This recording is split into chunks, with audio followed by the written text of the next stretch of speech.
All right. Hello, health heads. Welcome for another round of extra bonus healthcare uprising. I am your producer over here, Jeremy Carr, here with your host over there, Heather Pierce. Hello. We are still in the just the two of us new studio arrangement. So the Just intro is a little different the for those watching on video. It's a little different than usual. We're sitting in a straight line instead of angled. yeah, But big changes we around here. we just talked about Heather's husband and his shattered leg in that journey and where that was at. hmm And during that, she mentioned the new journey with her mom Yeah. and getting sick. Yep. So we figured we'll bring you a double header bonus round here Yep. to talk about all Heather's stuff going on. All the things. All the things. Let's hope I never have to do one of these myself. Yeah. I will say I am living the hashtag sandwich generation. That's me. Why don't you tell people what that means? I'm not really even familiar with that term myself, honestly. Sandwich generation. They're people around my age, middle age, or your age, who have children and have aging adults, Oh, so aging parents. You're taking care of your parents and your kids. So you're taking care of both. So I've got Kids aren't old enough yet, and your parents are. that is correct because I have two kids under the age of 18 that live in my home, almost 12. Zane will be 17 in March. My mom is 83. She's lived with us since actually I was pregnant with Van. So She's been here a long time. she's lived with us for 12 years. Oh wow. Yeah. And my mom's always been really healthy, but I had mentioned in the last episode, so she was in Phoenix when I was getting my carpal tunnel surgery, and so Jake and I were laid up on the couch together, being very broken. And then and said children were helpful and doing all the things to help take care of us. There you go. My good boys. We've trained them well. Yeah. We really have actually, and so I give my kids a lot of props. And you got to educate your kids so they can take care of you later. I always tell them, I say, you know what? I want you to be able to move out of this house and be an independent, self-sufficient, capable young man who you will impress your future wife one day and be like, wow, you do these things. You wrote his whole story for him already. Dang. Hey, I want my boys to have. That's some serious momming right It is there. really, it's a lot of momming. So, I play mom, I play daughter, and I play wife, and I've been taking care of Jake Mhm. while working full time, doing this podcast also on the side, and all the other things. But my mom's always been pretty healthy-ish, for the most part. Like she lived with us. I just kind of joke she's my roommate, right? Yeah. She's got her room and her bedroom, and she makes Van's lunch every morning, and she does people's laundry. But she does all the dishes. She loves doing the dishes. That's the best kind of roommate. Yeah, Jake refers to her That as likes doing the it. dishwasher. Nice. And he's always very upset when she's gone down in Phoenix for too long. He was like, our dishwasher has been gone too long. She needs to come back. You know. Um, so she's like, always very capable, drives the car. We share a car. Well, she just drives my car, goes to the grocery store, all the things for an 83-year-old woman. In fact, like anytime people see her, they're like, wow, I can't believe she's 83. Like she's pretty healthy. Yeah. We had thought that she might have undiagnosed COPD. I mean, She still smokes, doesn't she? well, not anymore. Not much. Up until this story. Yes. Yeah. Not much, but she has. And she started smoking when she was like 14 and, It's been smoking for almost 70 years. a long, long time, It's a long time. a real long time. And so we kind of had suspected that was a thing. And I wanted her to get checked out for that. And so we were actually just starting to bring that up. Both me, my sister Megan, who's also been on the show. Mhm. I'm sure you'll remember that episode. It was her story was Megan's what's the name of the I got to plug this. I forget the title, but Shoot. Forgive. Yeah. But her story of recovery, recovery, in yeah. addiction. Addiction recovery. Yeah. Anyway, so yeah, we've been kind of encouraging her and to do something about that. But so she ends up going down to Phoenix and she picks up a cold while she's down there. This is when me and Jake were all laid up on the couch. So it's kind of bring back to the original part of the story. And it gets progressively worse over the next week or two after that. And so To the point that it's like, okay, this isn't getting better. Yeah, so we called, so I'll say, gosh, it must have been 3 weeks ago tomorrow. She was like, I'm not doing good. And I'm like, okay, let me make you an appointment with a PCP, which will be a couple weeks out. And I wanted to get her established with a different PCP. And so, primary care provider, um, because of the COPD thing. And then, like, whatever was going on with her respiratory stuff, like, I was like, this is not just a cold anymore. And so I was like, let's at least get that appointment made. In the meantime, I'm like, I need to go to my follow up to get my stitches taken out. Oh boy. So I'm like, I'm going to drop you off at urgent care. It's literally right across the street. So I drop my mom off at urgent care. I go over, get my stitches take out for my follow up, go back to urgent care. And because now at this point, I'm like, from this point forward, I am to attend all of your medical visits. One, because I know the industry, the system, I know how all this stuff works. Two, We you, talk all the time. You need an you advocate. need an advocate. I was just going to say that. You need an advocate. You need somebody who's listening and, asking all the questions. Um, and I have no shortage of questions. I know you do not. That's why you're the one with the podcast. So I go back in urgent care, sit down. The NP comes in. Um, they run a bunch of tests, chest X-ray, all the things. They're like, you have pneumonia in your right lung.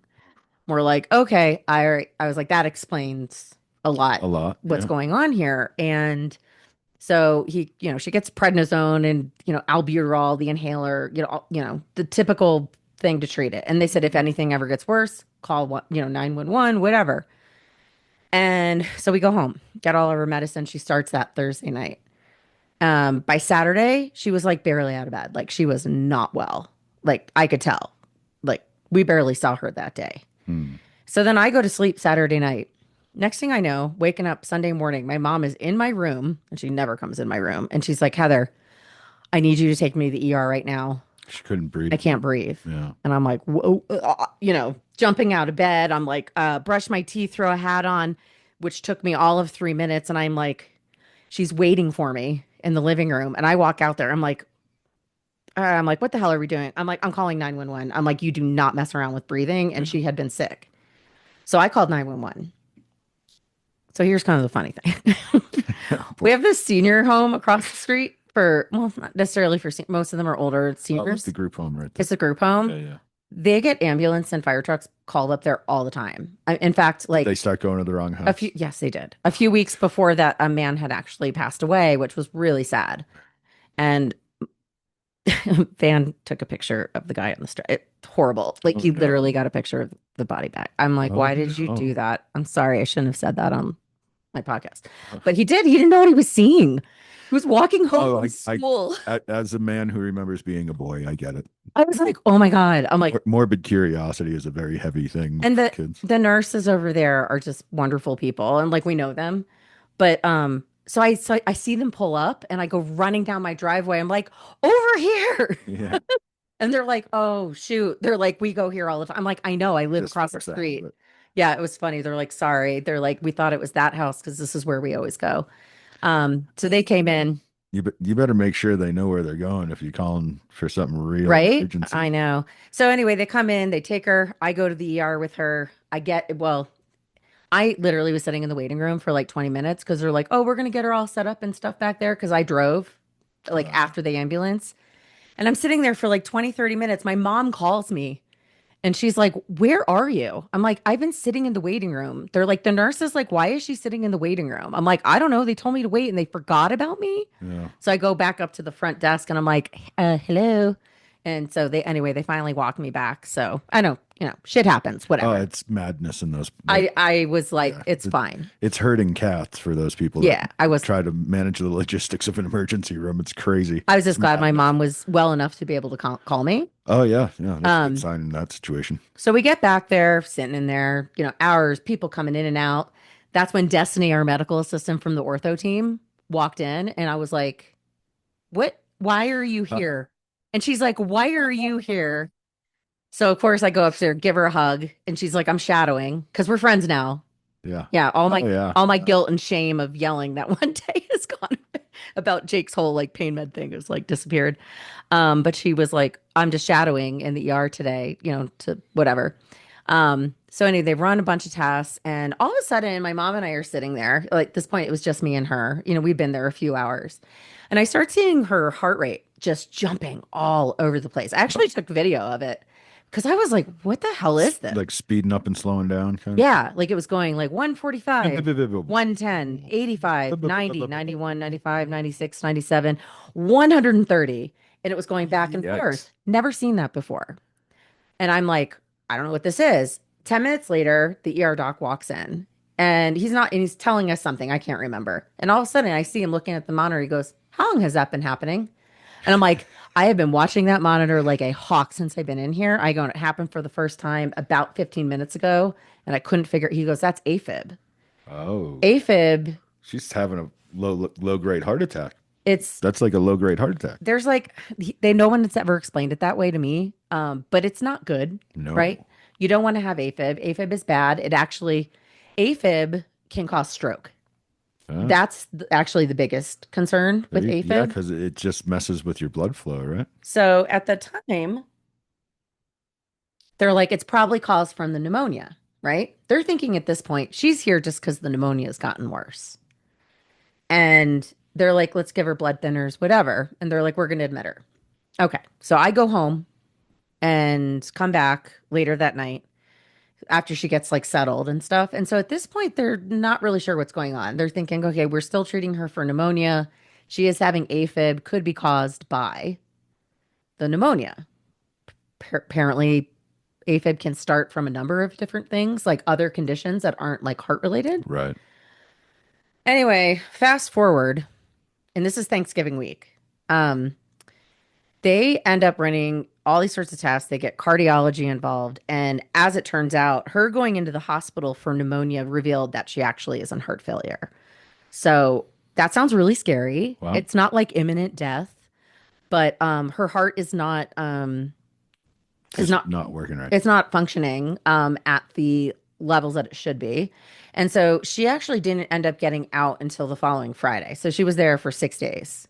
Wow. Yeah. So That's a long time in a hospital. yeah, yeah, and she missed Thanksgiving, which was a real bummer. Because we host every year. Yeah. Um, and that was really scary for her because she thought, "Oh, I'm just going in and it's pneumonia, and now I'm being diagnosed with heart failure. Like, what the F? Like, what does that mean?" She was like, "I was just healthy walking around doing whatever a couple weeks ago." So it goes to show you, like, Oh, she thought she was. well, I think, right? That doesn't happen overnight. It Like does not happen overnight. she And was just, it was probably such a slow thing that mhm. you don't realize that you're not normal. Like that every day is a new normal because you're a little bit worse. You know what I mean? Well, yeah, I Like mean, it's the frog in the pot of boiling water. totally. Yeah, yeah, yeah. And it's like, I mean, even like when I was in the early stages of like perimenopause, like I knew I was bad, but I didn't know how bad I felt until I felt better. Exactly. You And don't know how bad it is. I quit smoking after 30 years. I mm, had no idea the impacts it was having on me hmm until it wasn't there anymore. you're like, I could smell again. I could breathe again. Like all these things yeah. that I was like, wow, I didn't know I was missing it until I got it Hmm. back. Right. Yeah. It's so true, though. It is so true. And I think we tend to set the bar so low for what healthy is. You know what I mean? Like, Yeah. I'm fine. I'm fine. Everything's fine. I feel okay. That weird thing, whatever. Well, I woke up and I can walk, so I'm okay. Yeah. There is a Like culture, I think, I could get out of bed and move around, so nothing else matters. I'm okay. I think there's like a culture in the United States of that kind of mindset that like I'm not going in, and I have my thoughts about why we're that way. I Oh, think the system I is could write a built, short book about that. the system doesn't and I would say it makes it hard to be on top of things because of cost. Like how many things do we put off because we know how much it's going to cost us, Yeah. right? Yeah. So anyway, like me Yeah. playing the insurance game for all my surgeries while Jake has hit our out-of-pocket max and all that kind of stuff. Like you play the insurance game. It shouldn't be like that. Yeah. Money shouldn't be the priority, Yeah. like ever Yeah. really. But I don't want to go down that rabbit hole. But you never know, right? So she hasn't dealt with it. She's on a Medicare Advantage plan. She has been for a long time. She's paid under Medicare. She's got her bennies, her senior bennies. Hmm. But You got to work for 10 years, right? yes. Pay in for 10 years and then Mhm. you get it. Sorry. So, for her at least, she's got the Medicare plan benefits, so she doesn't pay out the nose like I would if I was in the hospital for 6 days. Um, but anyhow, so she then came home. She's on like six different meds, all these different things that are related to blood pressure and the blood pumping functionality, and then this and then that. And I'm like, holy crap. Okay, you need a blood pressure monitor that checks for AFib because she started having AFib again a second time while she was in the hospital. So that's a real big concern because that Yeah. causes stroke, like I mentioned. So um and so it was that she has to get it, she had to get a scale because she has to weigh herself every day because there's like fluctuation. There's all these things, low sodium diet.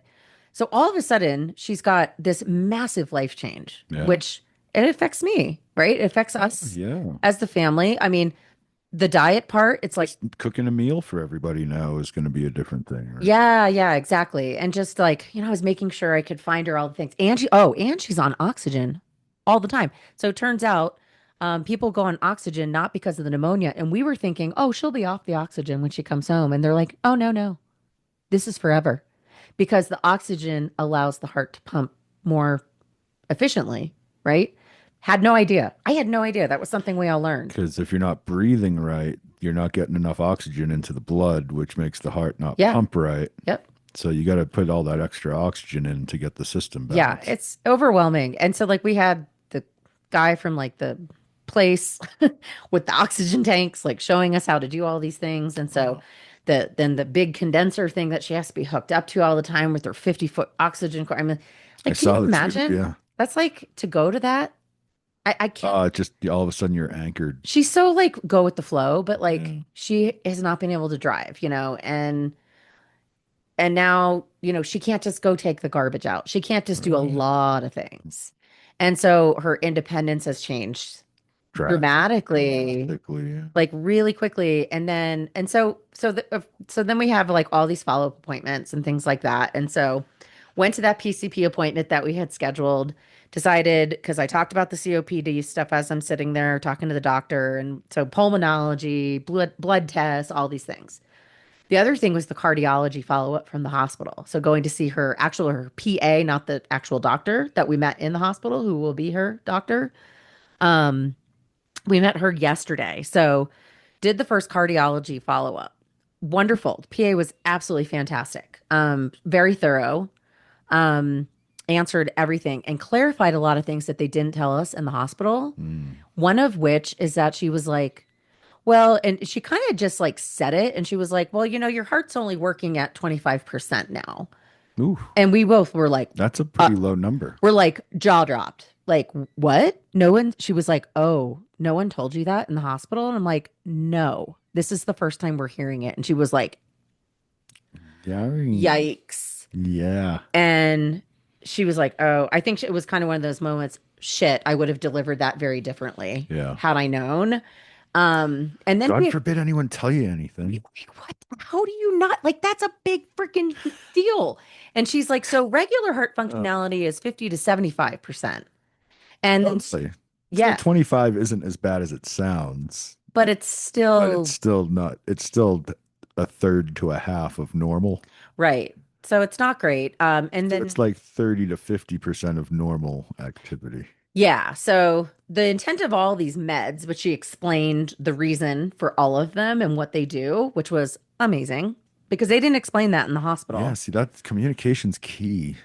The more people Explained understand it, the everything. better they're going to Yeah. take it in and actually recover, maybe, like your recovery is going to go better if you know more. We felt very educated walking out of that appointment and was like, yeah, she's definitely great and I want to see her again.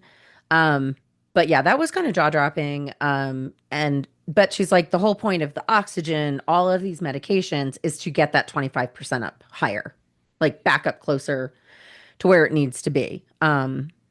So that's kind of where we're at with that. So now I've just like quickly like gone from, just having a very pretty easy normal life on August 27th to having Jake broken. I mean, that's not forever, but like And then this with my mom, and like, I'm just like, dude, I can't take another thing in 2025. And it was such an active house, people coming and going everywhere all the time, and everybody always had stuff to do. Even your mom at 80, what 80 something had stuff to Right? do, you know?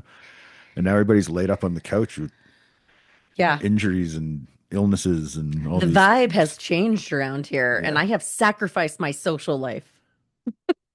Yeah. You I didn't have. you didn't go out much anyway. But I have given up on a lot of things. I was just going back to spin Mm. before Jake's surgery, and then like, I've been slacking on my yoga for the last few weeks. I yeah, scolding myself for that the last couple of days. I got to get back on my routines I too. haven't been hiking. I'm like, there's so many things that like I just haven't been doing. Yeah. Like, we haven't gone to the movies. Jake Well, and I love going to the movies. well, Jake was stuck to the couch for months, He was. and now your mom's sick. Yeah, and then I felt bad leaving, you know? It's Yeah. like the little I do go out, like Yeah. I have this guilt. Yeah, that's like caretaker guilt. Because he couldn't go with you. It would Yeah. be one thing if he didn't want to go with you, but when he can't, Yeah. it's like you don't want to do that to him. You know, Yeah. that's just going to make it worse for him. Yeah. And there the caretaker guilt is real. Oh yeah, So to all the caretakers out there, your life matters too. I see That's your you. life too. Yeah. Yeah.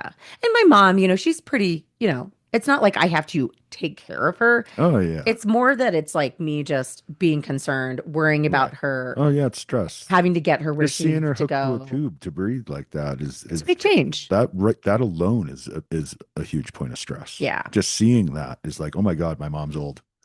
Yeah. Well, even she's just like, You know I feel what I like I've turned into this like little old lady overnight. Yeah. And Because that's the thing. I mean, yeah, she's old and she is kind of a little old lady, but she is. she was active enough and doing enough that like you didn't have to think about it. Now it's like putting you in a position where you have to think about the fact that your mom's getting old. Right. My dad's about to turn 80. Yeah.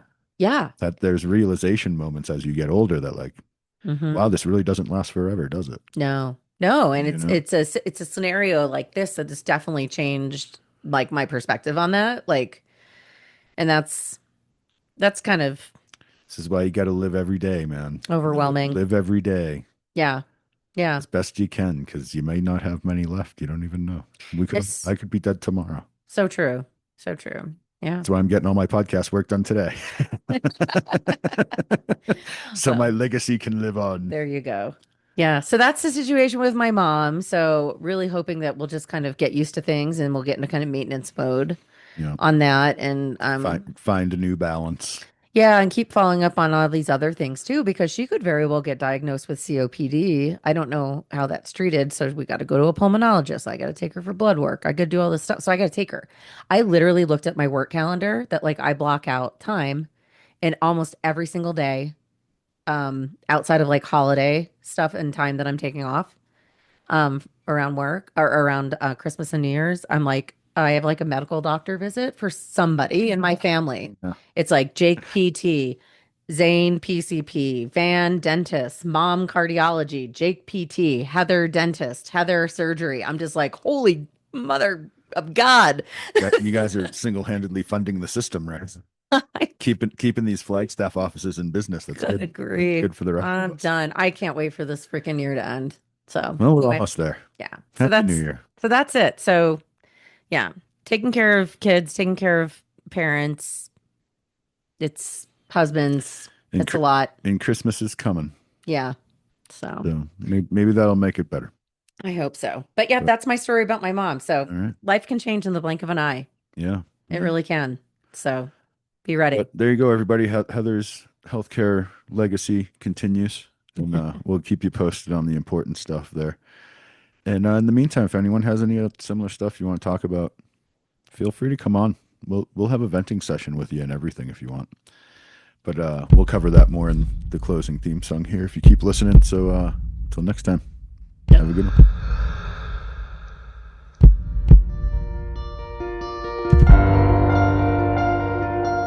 Thanks for joining us on the Healthcare Uprising. Make sure to hit those like and subscribe buttons before you go, and take a moment to think of a friend and hit that share button. You can find us on all the major audio platforms, and we've got video on YouTube and Patreon, patreon.com/healthcareuprising, if you want to watch us in action. You can also find us on social media on LinkedIn, Blue Sky, Instagram, and Facebook. Just search Healthcare Uprising to find us. And if you're a new company or a creator with a cool new product for the healthcare space, or if you're someone with a personal healthcare journey and you'd like to share it with us here at The Uprising, please email us at healthcareuprising@gmail.com and we'll get back to you about coming on the show. That's all for this dose of Healthcare Uprising. Till the next time, keep looking for the good in the world, because sometimes it's where you least expect it.